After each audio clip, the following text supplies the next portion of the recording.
بسم الله الرحمن الرحيم.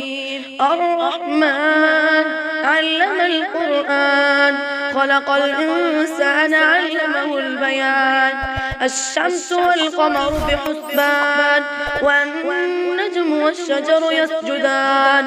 والسماء رفعها ووضع الميزان، ألا تطغوا في الميزان، وأقيموا الوزن بالقسط ولا تخسروا الميزان.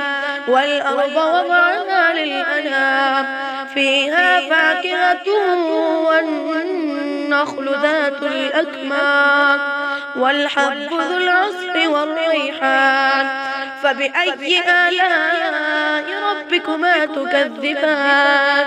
خلق الإنسان من صلصال كالفخار، وخلق الجن من مارج من نار.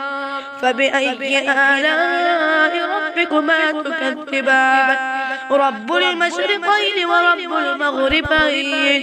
فبأي آلاء ربكما تكذبان؟ مرج البحرين يلتقيان، بينهما برزخ لا يبغيان. فبأي آلاء ربكما تكذبان؟ يخرج منهما اللؤلؤ والمرجان. فبأي آلاء ربكما تكذبان؟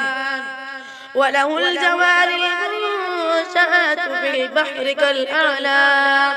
فبأي آلاء ربكما تكذبان؟